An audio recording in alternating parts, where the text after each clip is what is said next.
Bismillahirrahmanirrahim. Assalamualaikum warahmatullahi wabarakatuh. Sebelum kita memulakan kelas, marilah sama-sama kita membacakan doa sebelum belajar.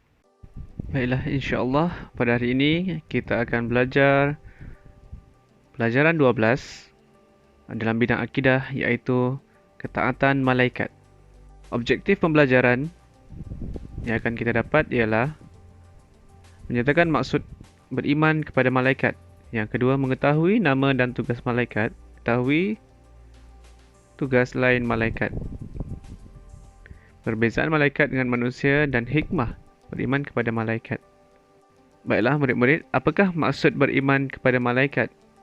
Beriman kepada malaikat bermaksud yakini bahawa malaikat merupakan makhluk Allah SWT yang dijadikan daripada cahaya. Mereka sentiasa mentaati perintah Allah SWT dan tidak pernah melanggar perintah. Dapat kita ketahui bahawa malaikat ini dicipta daripada cahaya dan malaikat juga tidak sesekali pernah melanggar arahan Allah SWT.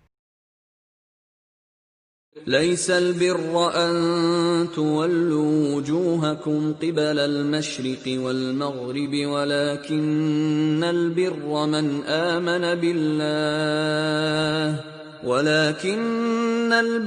من آمن بالله واليوم الآخر والملائكة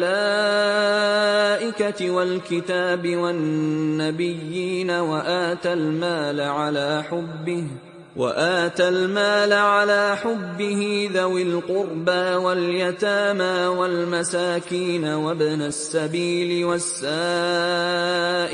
وفي الرقاب وأقام الصلاة وآتى الزكاة والموفون بعهدهم إذا عاهدوا والصابرين في البأساء والضراء وحين البأس أولئك الذين صدقوا وأولئك هم المتقون. Beriman kepada malaikat yang ini dalam surah Al-Baqarah ayat 177 yang bermaksud bukanlah perkara kebajikan itu hanya kamu menghadap muka ke arah timur dan barat, tetapi sesungguhnya kebajikan itu ialah apabila seseorang itu beriman kepada Allah, hari akhirat, segala malaikat, segala kitab dan selain Nabi, dan mendermakan hartanya yang disayangi kepada kaum kerabat, anak-anak yatim, orang-orang miskin, musafir, ini yang memerlukan pertolongan, dan kepada orang-orang yang meminta dan memerdekakan hamba sahaya, mendirikan solat dan menunaikan zakat, dan orang-orang yang menepati janjinya apabila mereka berjanji, dan orang-orang yang sabar dalam kesempitan, penderitaan dan dalam peperangan. Mereka itulah orang-orang yang benar, yang ini beriman dan mengerjakan kebajikan, dan mereka itulah juga orang-orang yang bertakwa.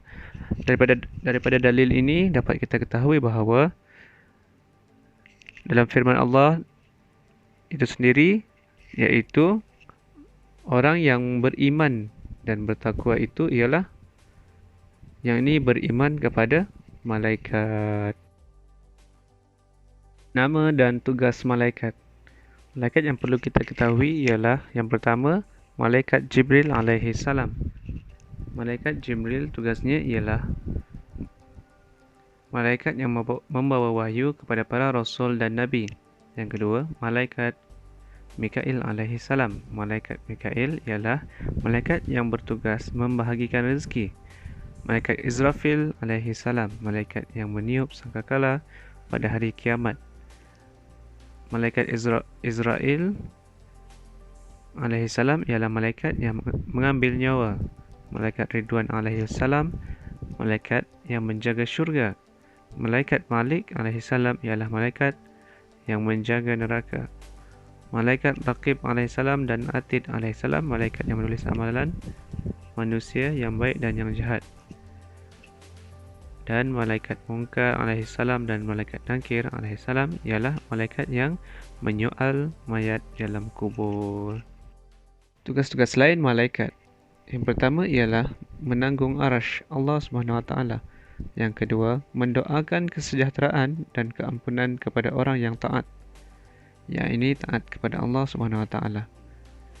Seterusnya, bertasbih kepada Allah Subhanahu Wa Taala, menghamparkan sayap kepada orang yang menuntut ilmu dan membisikkan kebaikan kepada manusia. Apa pula perbezaan malaikat dengan manusia? Perbezaan malaikat dengan manusia sangat banyak. Yang pertama, kita boleh lihat kepada aspek fizikal. Jika manusia, yakni ciptaan manusia daripada tanah, yakni Nabi Adam dan air mani. Malaikat pula ialah dicipta daripada cahaya. Manusia berjantina, manakala malaikat tidak berjantina. Malaikat memiliki sayap, manusia pula tidak memiliki sayap. Daripada aspek sifat, manusia bernafsu seperti berkahwin. Malaikat tidak bernafsu. Manusia makan dan minum. Malaikat tidak makan dan tidak minum. Manusia mati dan malaikat pula tidak mati sehingga hari kiamat. Daripada aspek tanggungjawab, manusia ada yang taat dan ada yang ingkar kepada Allah. Malaikat sentiasa taat kepada Allah, dan manusia pula mendapat pahala dan dosa bagi setiap tindakan. Malaikat pula menjalankan tugasnya tanpa balasan pahala. Hikmah beriman kepada malaikat. Hikmah yang pertama, dapat meningkatkan keimanan kepada Allah Subhanahu Wa Taala kerana menyadari kehebatannya, yakni Allah menciptakan malaikat. Yang kedua, menggalakkan seseorang itu supaya sentiasa memperbaiki amalan soleh. Yang ketiga, membentuk pribadi Muslim yang sejahtera dengan cara melakukan suruhan Allah. Sekian saja pembelajaran kita pada hari ini, dan sebelum tu Ustaz tinggalkan kamu beberapa soalan untuk kamu jawab. Jangan lupa jawab ya. Wabillahi taufiq wal hidayah. Assalamualaikum warahmatullahi wabarakatuh.